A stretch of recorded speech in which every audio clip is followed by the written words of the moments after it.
Assalamualaikum sahib sehat ala Nabi. Matahari diciptakan sebagai benda langit dengan cahaya kuat yang berasal dari pijar bola gas dengan panas yang luar biasa. Matahari berfungsi sebagai sumber cahaya terbesar dalam kehidupan di bumi. Al-Quran menyebutkan bahwa Allah Subhanahu wa Ta'ala menjadikan matahari sebagai siraj atau pelita. Tidak hanya cahaya, energi panas yang dihasilkan oleh matahari membantu kelangsungan hidup manusia, tumbuhan, dan hewan. Sinar ultraviolet dari matahari baik untuk pertumbuhan tulang, sel darah, dan asupan kalsium. Sejak lama, terapi berjemur di bawah sinar matahari pagi juga dianjurkan para dokter karena mampu mengobati pasien yang mengalami sakit kulit, paru, kanker, serta menetralisir kadar gula darah. Masya Allah.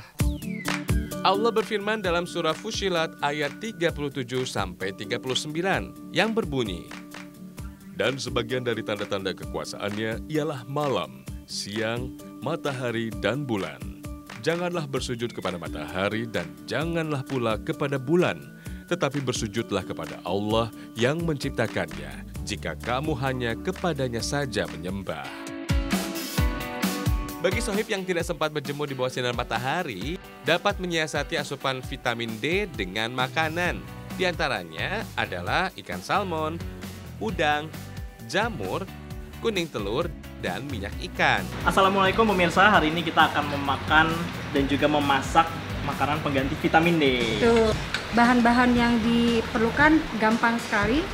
Bumbu dasarnya cuma ada dua, Mas Riko. Ada bawang bombay, ya, yang sudah kita rajang-rajang. Lalu ada bawang putih. Terus bahan utamanya udang, pasti. Ya, gampang didapat di mana aja. Lalu ada pelengkapnya sayuran, ada paprika dengan warna-warni dan parsley, itu aja. Menurut berbagai penelitian, setiap 100 gram daging ikan salmon mengandung 988 IU vitamin D. Sementara udang mengandung sekitar 152 IU vitamin D.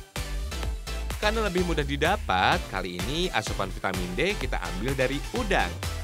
Masak udang itu nggak perlu lama-lama, jadi waktu pengerjaannya juga cepat.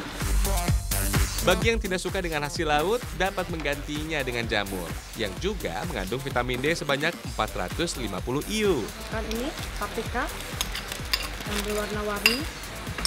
Departemen Kesehatan Amerika Serikat menyarankan setidaknya ada minyak ikan atau kuning telur yang kita konsumsi dalam sepekan sebagai pasokan vitamin D dalam tubuh.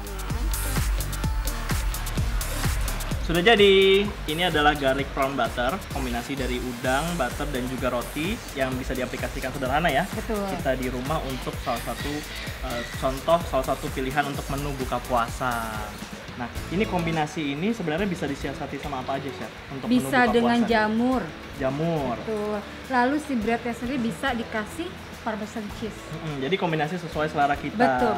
Dan sebagai menu buka puasa tentu ini bisa menjadi makanan yang ringan, enggak terlalu, tapi tidak terlalu berat Medium juga lah, untuk menuju makan malam nanti sebelum setelah nasi. Ya, setelah sholat Isya. Betul.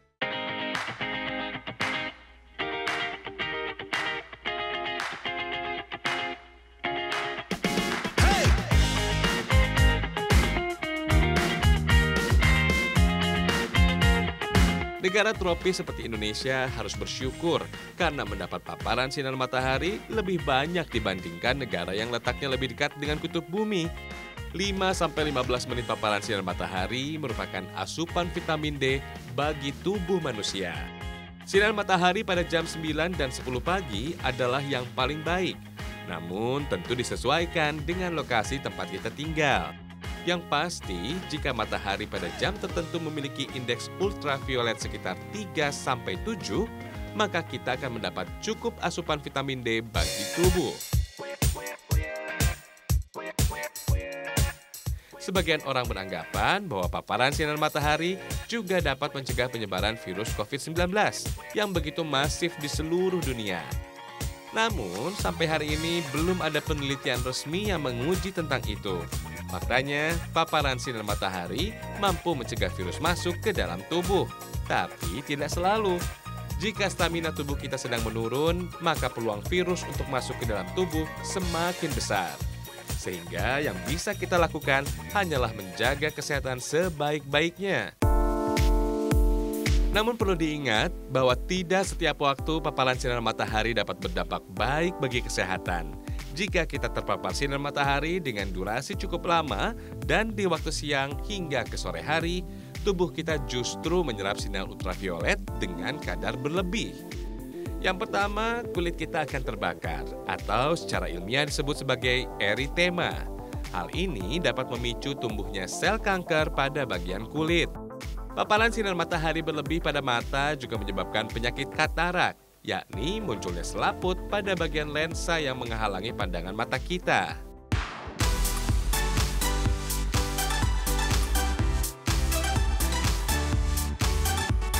Nah, kandungan jeruk nipis itu bisa membantu menurunkan kadar gula dalam nasi nih Sohib. Jadi, kalau sudah selesai kayak gini jangan langsung dimakan ya, tunggu agak dingin supaya kadar gulanya semakin rendah.